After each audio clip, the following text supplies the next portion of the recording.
Good morning. Today is section 111. The date is August 6th, 1836, Salem, Massachusetts. It's for Joseph Smith Jr., and the prominent doctrine or theme is Mission to Salem, Massachusetts. Now, in the chapter heading, it says that Joseph went to Salem to find money. In the companion, it goes a little deeper into that, saying that a man named Burgess came to the prophet and a couple of the leaders and said, I know of a widow in Salem, Massachusetts, who has treasure in her basement. She's dead now, and so the house sits empty, and we can go and get this treasure. And this appealed to the brethren because the church was heavily in debt at this time. So they go to Salem, Massachusetts, but when they get there, Burgess is like, it's changed so much, I can't quite say which house it is. And then he leaves. In the podcast, they talk more about how this wasn't really the reason why they went there. They really went there to do historical work, to learn things, to visit museums, historical sites. So take it for what you will. So that's the history, sort of, behind this section, the context, if you will. So it's just 11 verses, and due to conference, instead of waiting till next year to do the things that I want to do for Come Follow Me, find the things and highlight my scriptures, I tried last night. You can see I put things in my scriptures. Look at that. I highlighted some things. Anyways, if I want to make it a habit next year, why not start today? So I did. So some truths that I found in there, verse 5 and 6. Concern not yourself about your debts, for I will give you power to pay them. Concern not yourself about Zion, for I will deal mercifully with her. And I just said, the truth, consider in the margin there, consider the lilies. Basically meaning, he takes care of those things. Why won't he take care of you? That is a truth. And then also the Lord is merciful. That is a truth. The Lord is merciful.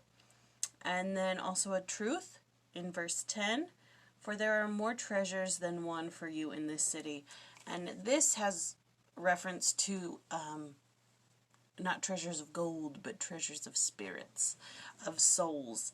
They talk about converts that join the church there, thanks to Erastus Snow's missionary efforts. I think they say about 100 in 1841. But then also, Salem was the county seat where the records were kept, and Joseph Smith's ancestors' records were kept there. So he was able to find out that, what does it say?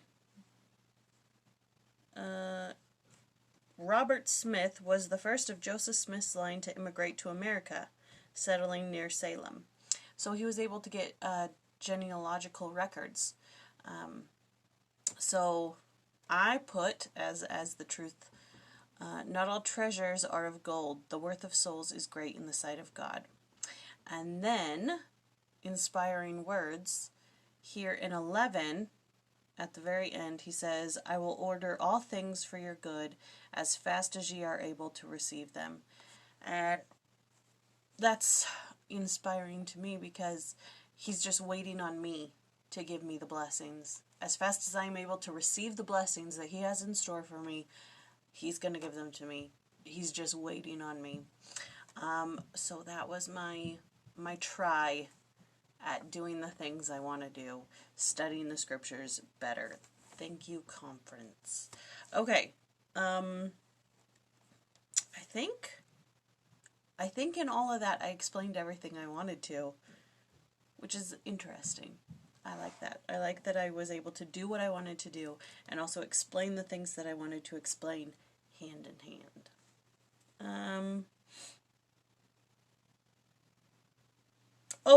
One other thing. It's about follies. So the word folly today can be described as an honest mistake, an unwise decision, or a sincere error in judgment. Folly was a harsher word in the early 19th century English than it is today. Its primary meaning was weakness of intellect, imbecility of mind, and want of understanding. Likewise, many misunderstandings that occur among families, friends, associates, etc., are the result of follies. Normally, there is no intention to hurt or offend, however, honest mistakes are made. The major problem isn't the folly or unwise behavior itself, but the lack of spiritual maturity to recognize the folly and deal with it properly. It is important to observe in the case of Joseph Smith how the Lord, after assessing the behavior of to be a folly, moved to protect the ego of his youthful prophet to salvage as much as possible from a difficult situation. We too can look at our own follies and the mistakes of others and have the same kind of response, saving the self-esteem and ego of the person who has made a mistake but had an honest and pure motive. So I thought that was kind of interesting about the meaning of the word. Okay, so that was section 111, and tomorrow is 112 verses 1 through 11. See you then.